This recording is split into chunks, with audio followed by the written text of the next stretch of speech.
Hola a todos los amantes y curiosos de la historia, bienvenidos a mi canal.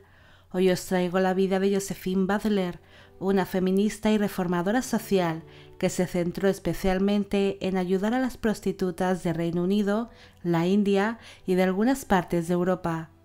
Esta biografía está realizada por petición de María Ángeles Suárez.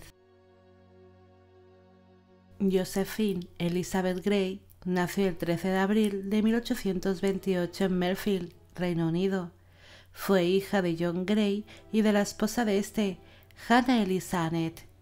No se sabe cuántos hijos tuvo en total el matrimonio, pero Josephine fue la séptima de sus vástagos.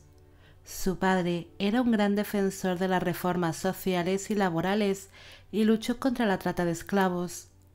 En el año 1833, su progenitor fue nombrado director del Hospital de Greenwich y toda la familia tuvo que mudarse allí.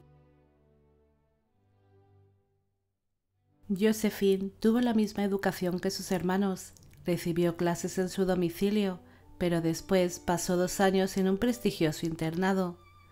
Muchos políticos visitaban continuamente su casa, conociendo así distintas cuestiones políticas y diferentes ideologías.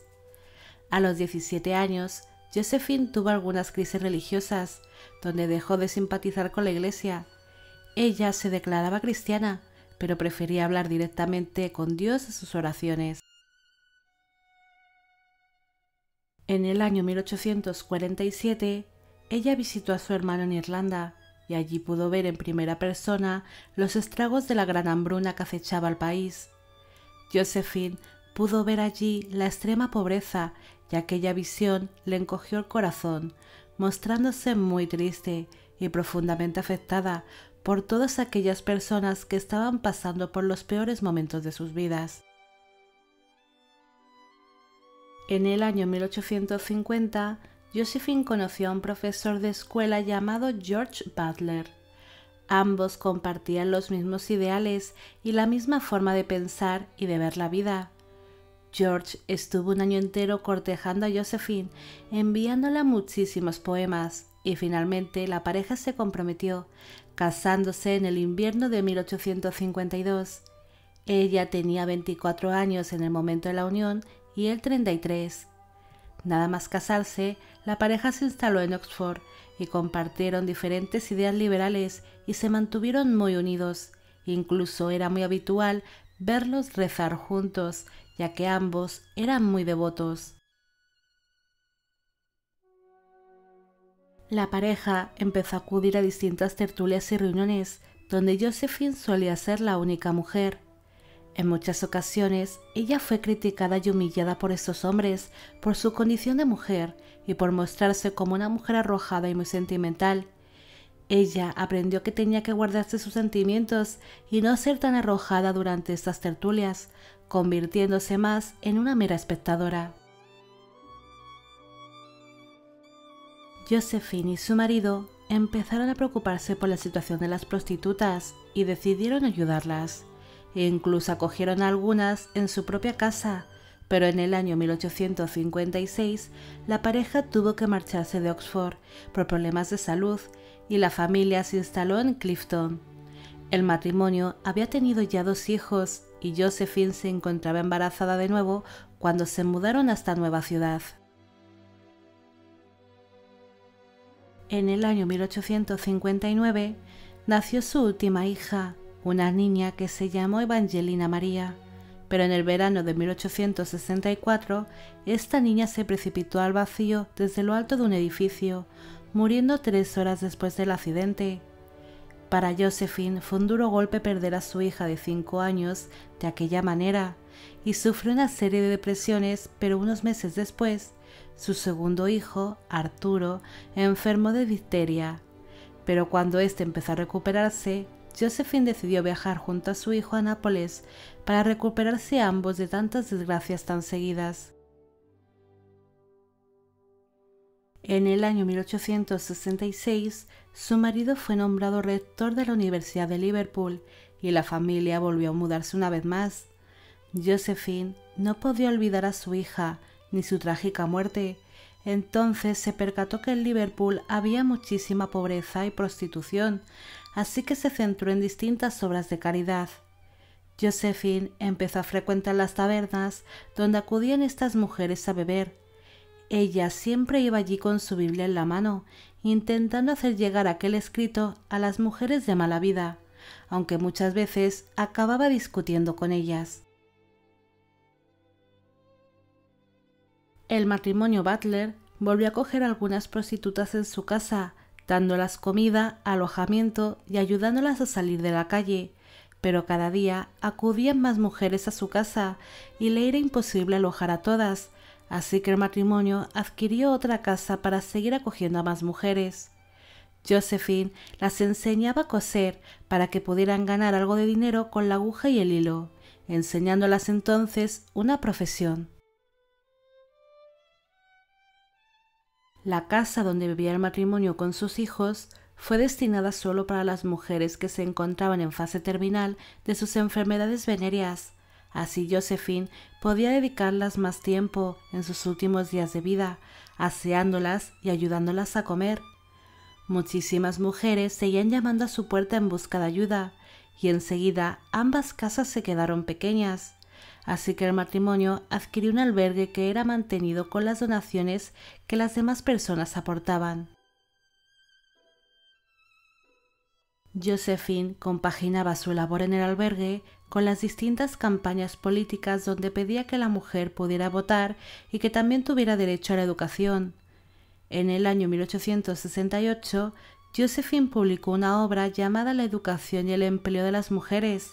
En este escrito pedía que la mujer pudiera acceder a los estudios superiores y así poder también acceder al mundo laboral con cargos importantes. En el año 1869, muchos soldados y prostitutas estaban ya contagiados de distintas enfermedades venéreas y el número de enfermos cada día iba más en aumento, llegando a ser una gran epidemia y un gran riesgo para la población.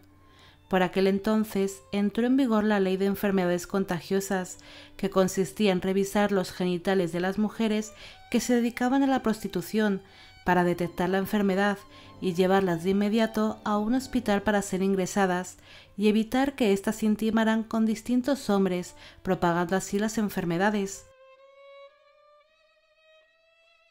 Estas revisiones y posteriores ingresos en hospitales obligaban a las prostitutas a dejar de trabajar por 3 meses, y muchas se negaban a realizarse estas revisiones, siendo encarceladas por ello. Además, muchas mujeres que no eran prostitutas fueron obligadas a hacerse la revisión, ya que por error eran confundidas con meretrices. Josephine pronto alzó la voz, exponiendo que aquellas revisiones eran como una violación y que iba en contra de la libertad de la mujer, e inició una campaña para acabar con aquella ley.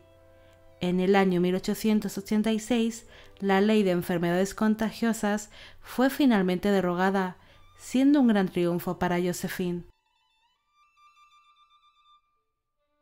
Muchísimas mujeres habían sido sometidas a estas revisiones, y muchas de ellas no eran prostitutas, sino amas de casa o mujeres trabajadoras, que habían sido obligadas bajo pena de cárcel a hacerse una revisión de genitales, al ser supuestamente confundidas con prostitutas. Josephine recorrió gran parte del Reino Unido para reunirse con estas mujeres y conocer sus casos, e incluso dio charlas ante el público. Una vez incluso la tiraron heces de vaca durante uno de estos discursos, o rompieron a pedradas las ventanas de la sala donde Josephine hablaba de estas violaciones. Josephine también viajó a Suiza y a Francia, exponiendo sus ideas y las vivencias de las mujeres afectadas, siendo muy bien recibida por los grupos feministas de ambos países. Después, Josephine se centró en la prostitución infantil y en lo fácil que era comprar niños y niñas de cualquier edad en los burdeles de Londres. Ella dio distintas charlas donde pedía una mayor protección para los jóvenes y que se elevara la edad de consentimiento sexual de 13 a 16 años. Josephine hizo distintas campañas y charlas que la mantenían siempre viajando y lejos de su hogar, pero en el año 1880 la salud de su marido empezó a empeorar y en 1889 ella decidió tomarse un respiro para acompañar a su marido por una temporada a Nápoles para que mejorara su salud, pero una vez allí hubo una gran epidemia de gripe y George se contagió. El matrimonio decidió regresar al Reino Unido, aunque él ya se encontraba bastante enfermo, pero al poco de llegar, su marido falleció el 14 de marzo de 1890. Josephine dejó de lado las campañas. La pérdida de su marido la había afectado muchísimo y decidió mudarse a Londres con su hijo mayor y con su nuera. Cuando ella tenía 62 años, la propusieron seguir con sus campañas en la India, ya que allí también había problemas de enfermedades venéreas, pero ella se negó. No se había recuperado el fallecimiento de su marido, además, se encontraba ya muy mayor para iniciar tal viaje. Dos hombres estadounidenses viajaron en su lugar a la India y ellos recopilaron un gran número de informes y de fotografías sobre el estado de las prostitutas en la India. Josephine observó muy detenidamente todo aquel material donde se apreciaba hospitales llenos de mujeres, exámenes de genitales y prostitución infantil. Tras ver esto, no lo dudó y se preparó para nuevas campañas, dio nuevas charlas, entregó muchísimos panfletos y escribió innumerables cartas a los misioneros de la India para que tuvieran constancia de lo que realmente estaba pasando allá, si es que aún no lo sabían. En el año 1901, Josephine empezó a alejarse poco a poco de la vida pública, dejando de dar charlas y de hacer campañas, ya que se encontraba ya muy cansada y muy mayor para todo aquello. Así que decidió dedicar su tiempo a sus hijos y a sus nietos. El 30 de diciembre de 1906, Josephine falleció en su casa a los 78 años. Sus restos descansan cerca de un pueblo llamado Kirk Newton. Josephine fue una mujer excepcional, pese a ser muy religiosa. Ella tenía la mente bastante abierta. Además, ayudó muchísimo a las prostitutas en muchas partes de Europa e incluso de la India. Luchó por sus derechos y por su dignidad. Ella también luchó contra los abusos que hacían con estas mujeres y también contra la prostitución infantil. Josephine peleó con uñas y dientes por sus ideales. Según dicen, en sus charlas ponía muchísimo sentimiento y arrojo, haciéndose ganar con facilidad a sus oyentes, que mostraban admiración por aquella mujer que daba excelentes discursos. Josephine luchó por sacar a las mujeres de la mala vida. Bueno amigos, llegamos al final de la vida de Josephine Butler. Espero que os haya gustado esta historia y espero que a María Ángeles Suárez también. Como siempre, daros las gracias por todo el apoyo que recibe el canal y también quiero dar la bienvenida a los nuevos suscriptores. Os estoy muy agradecida. Gracias a todos vosotros, el canal cada día es más grande y tiene muchísimas visitas. Mil gracias a todos y con esto me despido. Hasta la próxima.